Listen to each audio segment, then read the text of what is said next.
खैर नहीं, ये दावा लगातार मौजूदा राज्य सरकार कर रही है। योगी आदित्यनाथ का मानो उन पर आफत बरस पड़ी है तमाम माफियाओं पर। उमेश पाल हत्याकांड में आरोपी बनाए गए माफिया अतीक अहमद के खिलाफ योगी सरकार का हथौड़ा चल पड़ा है। इससे अतीक गैंग दहशत में है। आरोपियों के खिलाफ जहां बुलडोजर चल पड़ा है तो वहीं इनकी गिरफ्तारी के लिए भी सर्च ऑपरेशन जोरों पर है।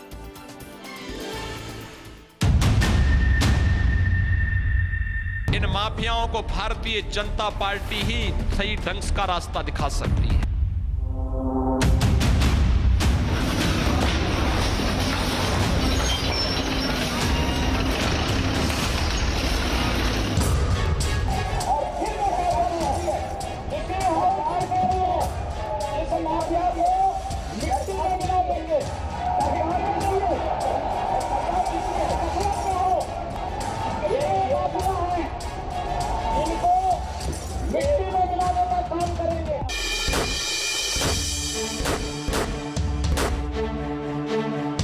यूपी में माफियाओं का योगी सरकार के एक्शन से बचना अब मुश्किल हो गया है। खासकर उमेश पाल हत्याकांड के बाद सरकार फुल एक्शन में है। माफिया अतीक पर बुलडोजर अटैक शुरू हो गया है। देखिए ये दो तस्वीरें। ढाया जा रहा ये घर माफिया अतीक के बेहद करीबी जफर अहमद का है। उमेश पाल हत्याकांड में जफर अहमद का भी नाम सामने आया है। बुलडोजर अतीक के दूसरे करीबी खालिद जफर के घर पर भी चला।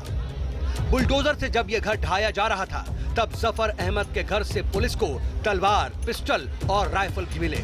अतीक अहमद की तस्वीरें भी पाई गई। जफर फरार है। पहला जो घर है वो खालिद जफर अहमद का है, जो कि अतीक अहमद का बेहद करीबी है। और बताया जाता है कि जब से अतीक अहमद के घर का डिमोलिशन हुआ, ये परिवार इसी घर में शरण लिए हुए था और इसी वजह से ये जो है इसको कार्रवाई के लिए चिन्हित किया है पीडीए ने। और अब पीडीए का एक्शन यहाँ पर देखने को मिल रहा है। उमेश पाल हत्याकांड की सीसीटीवी तस्वीरों में शूटरों को पिस्टल और राइफल चलाते हुए देखा गया। तो सवाल ये कि क्या शूटरों को हथियार यहीं से मिले थे? क्या जफर अहमद ने ही शूटरों को हथियार मुहैया कराए थे? क्या जफर ने ही शूटरों को दिए थे हथियार? हत्याकांड के बाद शूटर जफर अहमद के इसी मकान में आकर मिले थे और फिर यहां से फरार हो गए।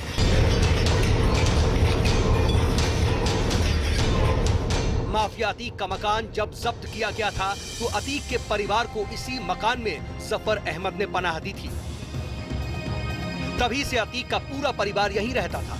लेकिन उमेश हत्याकांड की एफआईआर में नाम आने के बाद अतीक की पत्नी शाइस्ता परवीन फरार है और उसका तीसरा बेटा असद हत्याकांड के बाद से ही भागता फिर रहा है। असद की तलाश में पुलिस और एसटीएफ की टीम ने कल लखनऊ में दबिश दी। लखनऊ में अतीक के ठिकाने यूनिवर्सल अपार्टमेंट से पुलिस को 2 लग्जरी कारें मिली है, जिसे जब्त कर लिया गया है। दोनों कारें अतीक के परिवार के लोगों के नाम रजिस्टर्ड है।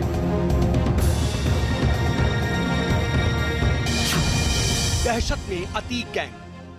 और फिर मैं कह रहा हूं, इसे इस माफिया को मिट्टी में मिला देंगे। सरकार इसलिए नफरत में हो, ये माफिया है, इनको मिट्टी में मिलाने का काम करेंगे। सीएम योगी के इस बयान के बाद से ही लोगों की बेधड़क और सरेआम हत्या करने वाला अतीक गैंग दहशत में है। दहशत हो भी तो क्यों ना, क्योंकि उमेश पाल की हत्या के बाद एक्शन में आई पुलिस ने आरोपी अरबाज का इनकाउंटर कर दिया। हत्याकांड के साजिशकर्ता सदाकत खान को पकड़ लिया। हत्याकांड में इस्तेमाल कार के मालिक बिरयानी बेचने वाले नफीस को भी पुलिस ने उठा लिया। इससे अतीक गैंग में दहशत है। दहशत इस बात की कि पुलिस का अगला निशाना कौन होगा। पुलिस का अगला निशाना कौन? डर एनकाउंटर का अतीक अहमद को भी सता रहा है, क्योंकि सीएम योगी के इरादों से वो वाकिफ हैं और अतीक की पत्नी भी सीएम को पत्र लिखकर एनकाउंटर की आशंका जता चुकी है। तो उसकी हत्या कर देना, सुरक्षा कर्मियों की हत्या कर देना, उसके ऊपर हमला करना, तो मानो ये उत्तर प्रदेश सरकार के ऊपर हमला है। और जब उत्तर प्रदेश की सरकार के ऊपर हमला करने वाले विकास दुबे का क्या हस्त्र हुआ, ये तो इन दुर्दांतों के साथ में क्या होगा मुझे बताने की आवश्यकता नहीं है। और ऐसे में यदि गाड़ी अतीक की भी पलट जाएगी तो मुझे कोई आश्चर्य नहीं होगा। सुना आपने, संदेश साफ है।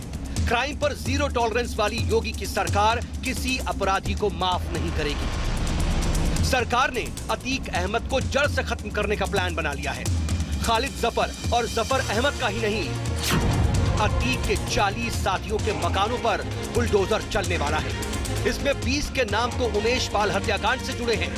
माफिया के टॉप 10 करीबियों की लिस्ट तैयार कर ली गई है। ऐसा अंजाम देने वाले अपराधी माफियाओं को अगर वो छिपेंगे तो उत्तर प्रदेश की पुलिस पाताल लोक से भी उनको निकालकर बाहर लाएगी और ये बुलडोजर भी चलता रहेगा। और इसी तरीका से अपराधी माफियाओं को जमी दो करने का काम भी उत्तर प्रदेश में चलता रहेगा तब तक जब तक एक एक माफिया अपराधी खत्म नहीं हो जाएगा। उधर पुलिस की 12 टीमें उमेश पाल के हत्यारों की तलाश कर रही हैं। माफिया अतीक की पत्नी शाइस्ता, बेटा असद सहित इस हत्याकांड में शामिल शूटरों और इनके मददगारों के लिए पुलिस रात दिन सर्च ऑपरेशन चला रही है, क्योंकि पुलिस को सीधा आदेश है, आरोपियों को पकड़ो, भागने की कोशिश करें तो छोड़ो मत। Team news nation.